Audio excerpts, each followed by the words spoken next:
Some officers think the badge is a blank check for their prejudice, an impenetrable shield for their deepest corruptions. But power is a funny thing, it shifts when you least expect it. Officer Grayson Pierce thought he was framing a defenseless citizen. He didn't know he just arrested his new boss. The night air in the affluent suburb of Oak Ridge was crisp, biting with the late October chill. For Officer Grayson Pierce, a 15-year veteran of the 52nd Precinct, the night shift was usually a quiet affair. He liked it that way. It gave him the autonomy to police the streets exactly how he saw fit. Pierce was a man who operated on gut feelings and outdated prejudices, viewing the world through a lens clouded by bitterness. He had been passed over for detective 3 times, and he took out his career frustrations on the citizens he felt didn't belong in his patrol sector. Riding shotgun was Officer Kevin O'Connor, a rookie barely 6 months out of the academy. Kevin was still clinging to the idealistic notion of serving and protecting. But the reality of riding with Pierce was rapidly grinding his optimism into dust. Pierce was a training officer who taught by intimidation, making it clear early on that the blue wall of silence was the only rule that truly mattered in the 52nd. At exactly 11:45 p.m., a sleek, charcoal gray luxury sedan rolled past their cruiser. Pierce's eyes immediately locked onto the vehicle. He ran the plates through the dashboard computer out of sheer habit. Registration comes back clean. Rented, Pierce muttered, tapping his fingers against the steering wheel. He squinted through the windshield, catching a glimpse of the driver as the sedan passed under the harsh amber glow of a street lamp. It was a black woman, dressed down in a plain gray hoodie and dark sunglasses, despite the late hour. "Looks fine to me," Kevin said nervously, sensing the familiar shift in his partner's demeanor. "Probably just someone heading home. Nobody in a hoodie renting a $100,000 car belongs in Oak Ridge at midnight." "O'Connor," Pierce sneered, his voice dripping with condescension. "That's a red flag. Let's see what she's up to." Pierce threw the cruiser into drive, tires protesting against the asphalt as he whipped the car around. He didn't hit the sirens immediately. He trailed her for 3 blocks, riding her bumper, aggressively looking for any minor infraction to justify a stop. The driver, however, was flawless. She maintained the exact speed limit, signaled well in advance of every turn, and came to a complete 3-second stop at a stop sign. Frustrated by her perfect compliance, Pierce's patience snapped. He flicked on the light bar. Red and blue strobes painted the quiet suburban street. The sedan smoothly pulled over to the curb, turning off its engine. Pierce unbuckled his seatbelt, resting his hand on the butt of his service weapon, a theatrical display of dominance he loved to employ. "Keep your eyes peeled, rookie," Pierce commanded. Stepping out into the cold night air, he approached the driver's side window, which was already rolling down. Inside sat Charlotte Hastings. She had just endured a grueling 6-hour flight and spent the last 4 hours unpacking boxes in her newly leased, temporary apartment. She had merely gone out to find a 2-4-hour pharmacy to buy some ibuprofen for a splitting headache. License, registration, and proof of insurance. Pierce barked, skipping any standard greeting. He shone his heavy maglite directly into her eyes. Charlotte didn't flinch. She calmly reached into the glove compartment, retrieved the rental agreement, and handed it to him along with her driver's license. She didn't offer her police identification. She was off duty, dressed in civilian clothes, and completely unarmed. "May I ask why I was pulled over, officer?" Charlotte asked. Her voice was steady, resonant, and entirely devoid of the fear Pierce was so accustomed to extracting from people. Pierce narrowed his eyes. He despised being questioned, especially by someone he had already deemed beneath his authority. "You swerved over the double yellow line back on Elm Street. Are you under the influence of any narcotics or alcohol?" "I did not swerve, officer," Charlotte replied, her dark eyes locking onto his with a piercing intensity. "And no, I am not under the influence of anything. I am simply driving back to my residence. In Oak Ridge?" Pierce scoffed, looking at the address on her out-of-state license. "Your ID says you're from 2 states over. What are you really doing in this neighborhood?" "I just relocated here for work," Charlotte stated, her tone remaining meticulously polite. Is there a problem with my paperwork? Pierce's ego bristled. She wasn't backing down, she wasn't stuttering, and she wasn't intimidated. She was looking at him not as an authority figure, but as an equal, or worse, as someone studying a poorly behaving subordinate. Step out of the vehicle, Pierce ordered, taking a half step back. Kevin, who was standing by the passenger side, tensed. Hey, Gray. Her papers are in order. Maybe we should just… Shut it, O'Connor. Pierce snapped. He turned back to Charlotte. I said, step out of the vehicle. I smell marijuana. It was a blatant, manufactured lie. The crisp autumn air smelled only of fallen leaves and the distant scent of a wood-burning fireplace. Kevin knew it. Pierce knew it. And Charlotte knew it. Charlotte unbuckled her seatbelt slowly, keeping her hands entirely visible, and stepped out into the cold street. She stood tall, taller than Pierce expected, and folded her arms across her chest. She didn't argue. She simply watched him with a cold, calculating gaze. Stand by the trunk, Pierce ordered. He leaned into her vehicle, pretending to conduct a thorough search. He rustled through the center console, checked under the floor mats, and dug his hands between the leather seats. Finding absolutely nothing, his frustration mounted. His fragile authority was being challenged by her mere presence and unbothered demeanor. He needed to teach her a lesson. He needed to put her in her place. With his back turned to Kevin and Charlotte, Pierce slipped his hand into the small utility pocket of his tactical vest. His fingers closed around a tiny, sealed plastic baggie containing a white powdery substance, a drop piece. He kept precisely for situations where his prejudices needed physical justification. He bent down toward the driver's side floorboard, subtly dropping the baggie before immediately snatching it back up. Well, Pierce announced, backing out of the car and holding the baggie up to the street lamp. What do we have here? Looks like you're not just a bad driver, you're a distributor. Kevin's stomach plummeted. He had heard rumors of older cops planting evidence, but seeing it happen in real time paralyzed him. Charlotte looked at the baggie, then looked directly into Pierce's eyes. There was no panic, no screaming protests of innocence. Instead, a slight, almost imperceptible smirk tugged at the corner of her mouth. Is that right? Charlotte said softly. Her eyes flicked to his badge. Officer Pierce. Badge number 4409. You're claiming you found that in my vehicle. That's exactly what I'm claiming. Pierce sneered, pulling his handcuffs from his belt. Turn around and put your hands behind your back. You're under arrest for possession of a controlled substance with intent to distribute. The metallic click of the handcuffs ratcheting securely around Charlotte's wrists echoed loudly in the quiet suburban street. She offered zero physical resistance. She smoothly turned around, allowing Pierce to guide her hands behind her back. You have the right to remain silent, Pierce recited roughly, grabbing her by the bicep and marching her toward the back of the cruiser. Anything you say can and will be used against you in a court of law. As he shoved her into the hard plastic back seat of the patrol car, Charlotte looked up at the rookie. Kevin was staring at the ground, his jaw clenched tight, his face pale under the flashing red and blue lights. Officer O'Connor, isn't it? Charlotte asked, reading his name tag before the door slammed shut. You look like you have a strong conscience. Make sure you don't lose it tonight. Pierce slammed the door shut, cutting off Kevin's response. He strutted back to the driver's side, a smug grin plastered across his face. He felt victorious. He had exerted his power, neutralized a perceived threat to his ego, and reaffirmed his dominance over the streets. See, rookie, Pierce said as he climbed into the driver's seat and put the car in gear. That's how it's done. You trust your gut. These people always think they can outsmart us with their fancy rental cars and their attitudes. But the streets don't lie. Kevin swallowed hard, staring out the passenger window into the darkness. Gray. I didn't smell anything in that car. Pierce's demeanor instantly darkened. He slammed on the brakes, turning to glare at the young officer.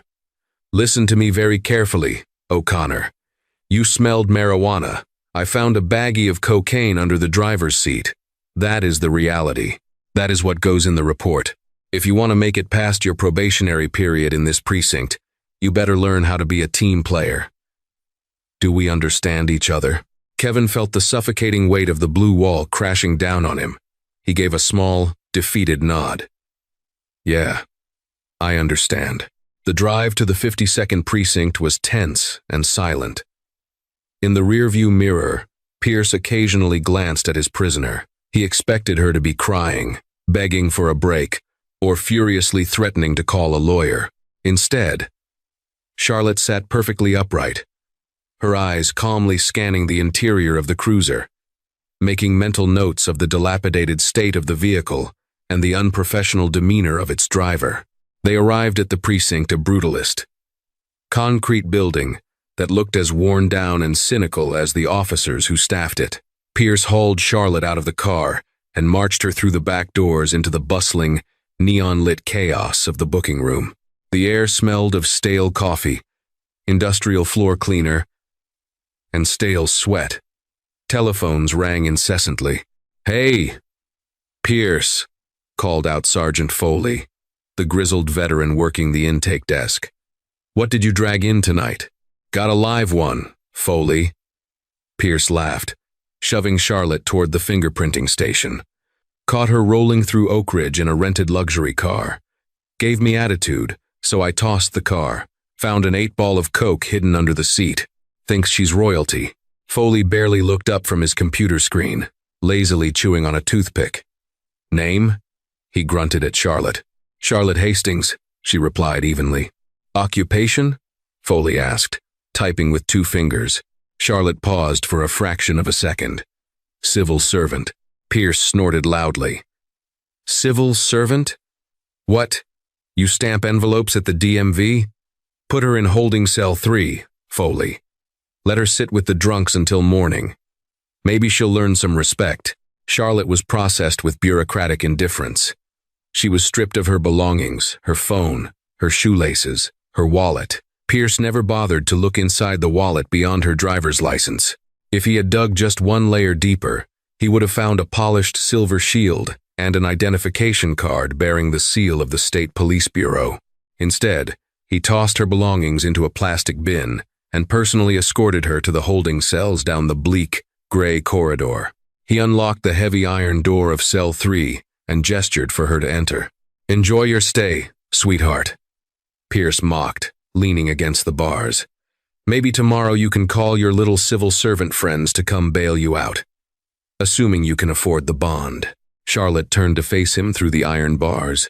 The harsh fluorescent light cast long shadows over her face, making her sharp features look almost predatory. "I won't need bail, Officer Pierce," Charlotte said softly, "but you're going to need a very good union representative." Pierce scoffed, shaking his head.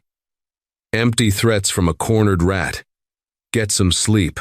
He turned and walked away, his heavy boots echoing down the hallway. Charlotte watched him go, her expression unreadable. Once he was out of sight, she walked over to the concrete bench, sat down, and simply waited. She didn't ask for her phone call. She didn't need to. The trap she had walked into was about to snap shut on the very man who set it. Back at the bullpen, Pierce poured himself a cup of burnt coffee and sat down at his computer terminal to type up the arrest report. He wove a masterpiece of fiction, detailing a fictitious traffic violation, a fabricated scent of narcotics, and a beautifully choreographed lie about finding the drugs in plain view. He printed the report, forged his signature with a flourish, and tossed it into the commanding officer's inbox. The digital clock on the wall ticked past 4 a.m. The night shift was winding down. The precinct was beginning to buzz with a different kind of energy. The morning shift was trickling in, and the air was thick with nervous gossip. The 52nd precinct had been operating without a permanent captain for 3 months, ever since the last one was forced into early retirement following a corruption probe. Today was the day the new commanding officer was supposed to arrive. "Hear anything about the new boss?" Officer Jenkins asked, leaning over Pierce's desk. Pierce leaned back in his chair, putting his feet up on the desk. "Word is, they're bringing in an outsider from the State Bureau. Some hard-ass reformer, but you know how it is. They all come in talking big about cleaning up the streets. But give them a month, and they fall right into line. Nobody touches the 52nd. I don't know, man, Kevin chimed in quietly from the adjacent desk, rubbing his tired eyes. I heard she's ruthless. Internal affairs background. Made captain in record time. Pierce laughed heartily. A female IA rat? Please. She'll take one look at this precinct and hide in her office. We run this house, rookie. Don't you ever forget it. As the clock struck 7 a.m., the morning briefing was about to begin. Pierce grabbed his coffee mug, feeling entirely invincible. He had a solid arrest on his sheet. He had put an arrogant citizen in her place, and he was ready to coast through the rest of his week. He had absolutely no idea that down the hall, in holding cell 3, the ruthless, record-breaking new captain of the 52nd Precinct was wide awake, mentally drafting his termination papers. The 52nd Precinct's briefing room was a cramped, windowless bunker that smelled of floor wax and stale donuts. By 7:30 a.m., it was packed shoulder to shoulder with the morning shift. Officers leaned against the cinder block walls, sipping from foam cups, their voices a low hum of complaints about overtime and broken cruisers. Officer Grayson Pierce sat in the second row, his boots propped up on the back of the empty chair in front of him. He was holding court, regaling a couple of wide-eyed rookies with an exaggerated version of his midnight bust. Officer Kevin O'Connor sat 2 rows back, staring rigidly at his notepad, his stomach churning with toxic guilt. At exactly 7:45 a.m., the heavy wooden door at the front of the room swung open. The room instantly fell silent. It wasn't just the shift commander, Lieutenant Harrison Blake, who walked in.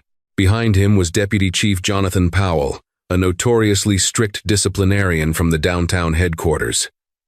Powell's face was pulled tight, his eyes scanning the room like a hawk looking for a sick mouse. 10 Hut, Blake barked. The room scrambled to its feet.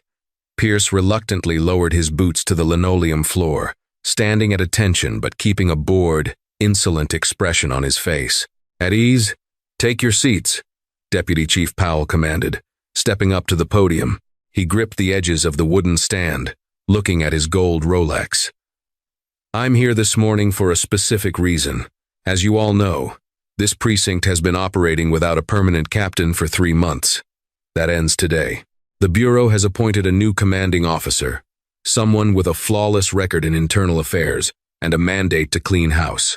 Pierce rolled his eyes, leaning over to whisper to the officer next to him. Here we go. Another suit telling us how to do real police work. Powell's eyes snapped toward Pierce, though he didn't address the whisper. Captain Charlotte Hastings was supposed to be here at 0700 hours to review the precinct logs before this briefing.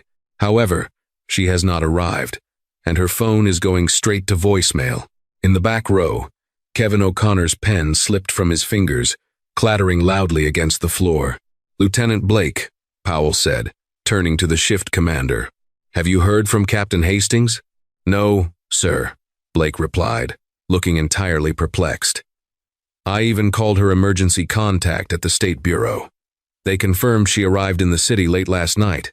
She should be here. Sergeant Foley, who had just finished his grueling night shift at the intake desk, was standing near the door, waiting to hand over the overnight arrest manifests. He frowned, a sudden, cold dread washing over him. He looked down at the clipboard in his hands. He flipped back to the arrest report submitted at 3 a.m. by Officer Pierce. Suspect, Charlotte Hastings. Charge, possession with intent. Foley's face drained of all color. He looked like he had just swallowed a stone. Deputy Chief? Foley's voice cracked, sounding incredibly small in the silent room. What is it, Foley? Powell snapped. Foley swallowed hard, his hands trembling as he stepped forward, offering the clipboard to the deputy chief. Sir, I think I know where the captain is. Powell snatched the clipboard, adjusting his reading glasses. He read the top sheet. The silence in the room stretched, thick and suffocating. The officers watched as Powell's expression morphed from irritation to disbelief, and finally, to an explosive, white-hot rage. Powell slowly lowered the clipboard. His eyes sought out Grayson Pierce in the second row. "Officer Pierce," Powell said, his voice dropping to a terrifyingly quiet whisper. Pierce sat up a little straighter, a confused smirk playing on his lips. "Yes, sir? Did you make a narcotics arrest at midnight on Oak Ridge Avenue?" Powell asked, taking a slow step down from the podium. "Yes, Deputy Chief," Pierce said proudly, puffing out his chest. "Routine traffic stop. Suspect was combative. Found a significant quantity of cocaine hidden under the driver's seat. A solid kojar." Powell didn't blink. "And did you verify the suspect's identity beyond a driver's license? Did you run her prints through the federal database?" "Standard booking procedure, sir," Pierce replied, his smirk faltering slightly as he noticed the sheer panic radiating from Sergeant Foley. Foley processed her. "She's in holding cell 3 right now." "Officer Pierce," Powell said, his voice now echoing off the concrete walls. "You didn't arrest a drug dealer. You arrested Captain Charlotte Hastings, your new commanding officer." The briefing room erupted into a cacophony of gasps, panicked whispers, and shuffling boots. Pierce's face went entirely slack. The blood rushed from his head so fast he felt dizzy. His jaw dropped, and for the first time in his 15-year career, he was completely, utterly speechless. That's impossible," Pierce stammered, looking around the room for support. "She was driving a rental, wearing a hoodie. She didn't identify herself. She shouldn't have to identify herself to avoid being framed by her own officers," Powell roared, his composure finally breaking. "Lieutenant Blake, get the keys to the holding cells. Now." The march down the bleak, gray corridor to the holding cells felt like a funeral procession. Deputy Chief Powell led the way, followed closely by a visibly sweating Lieutenant Blake. Behind them walked Pierce, his legs feeling like lead, and Kevin O'Connor, who looked like he was walking to the gallows. Blake's hands shook violently as he shoved the heavy iron key into the lock of cell 3. The metal door groaned open. Sitting on the concrete bench, looking exactly as composed as she had 6 hours earlier, was Captain Charlotte Hastings. She stood up smoothly, adjusting the cuffs of her gray hoodie. "Good morning, Deputy Chief Powell," Charlotte said, her voice resonant and completely devoid of fatigue. "Lieutenant Blake, I apologize for missing the morning briefing. I was unfortunately delayed." Powell looked mortified. "Captain Hastings, I cannot begin to express the profound apologies of this department. This is a catastrophic failure." "It isn't a failure of the department, Jonathan," Charlotte replied, her dark eyes locking onto the pale, trembling figure of Officer Pierce lingering in the hallway. "It is the failure of a specific individual who believes his badge grants him immunity from the law." She stepped out of the cell. She didn't look like a prisoner. She looked like an apex predator who had just trapped her prey. "Lieutenant Blake, I want my personal effects returned immediately," Charlotte ordered. "Then, I want every officer in this precinct assembled in the bullpen. Nobody leaves." 10 minutes later, the bullpen was dead silent. 60 police officers stood at attention. Charlotte Hastings stood at the front of the room, her silver state police captain's shield now pinned prominently to her belt, her service weapon holstered at her hip. She commanded the room with absolute authority. "When I was offered the command of the 52nd Precinct, I was warned about its reputation," Charlotte began, her voice projecting clearly over the hum of the overhead fluorescent lights. "I was told there was a culture of impunity here. A culture of intimidation. I decided to arrive a day early. I wanted to drive through my new district as a citizen, not as a captain. I wanted to see how the 52nd treats the people it is sworn to protect." She paced slowly in front of the assembled officers. Pierce was standing in the front row, his eyes glued to the floor, sweat pooling at his collar. "Last night, I was pulled over for a fictitious traffic violation," Charlotte continued. "I was harassed, illegally searched, and when I refused to be intimidated, evidence was planted in my vehicle to justify a false arrest." A collective shudder ran through the room. Planting evidence was the ultimate cardinal sin. Pierce finally found his voice, a desperate, reedy sound. "Captain, it's a misunderstanding. The lighting was bad. I saw the baggie on the floorboard. I swear it. It must have been left by a previous renter. Charlotte stopped pacing. She turned to face Pierce, a terrifyingly calm smile on her face. Officer Pierce, did you think I was driving a standard vehicle from an airport kiosk? Pierce blinked, confusion mixing with his terror. My vehicle was leased through the State Bureau's undercover fleet, Charlotte revealed, the twist landing like a physical blow. It is equipped with a high-definition 360-degree internal and external surveillance system that uploads directly to a secure cloud server. It records audio, video, and biometric data. Pierce's knees buckled slightly. He grabbed the edge of a desk to keep from falling. Charlotte picked up a remote control from the nearest desk and pointed it at the digital whiteboard on the wall. The screen flickered to life. The footage was crystal clear, shot in stunning night vision 4K from a pinhole camera mounted in the dashboard. The entire precinct watched in horrified silence as the video played. They saw Pierce lean into the vehicle. They saw him clearly reach into his tactical vest pocket.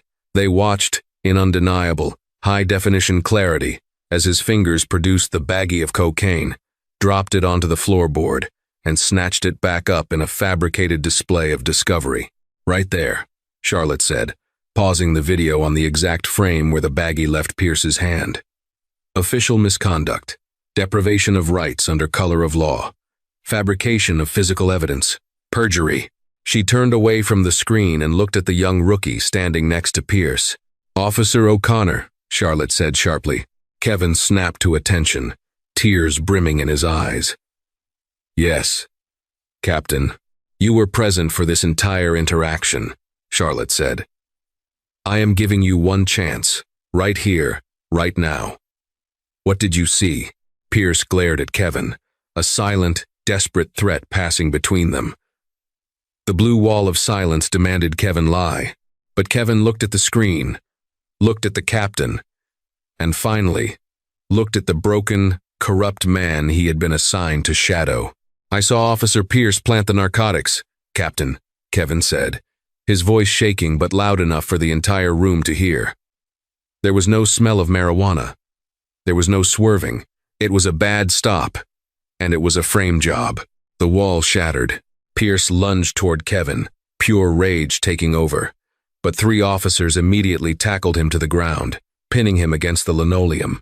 Grayson Pierce, Charlotte said, standing over him as he struggled against his own colleagues. You are stripped of your police powers, effective immediately. Frank Donovan from the PBA can't save you from this.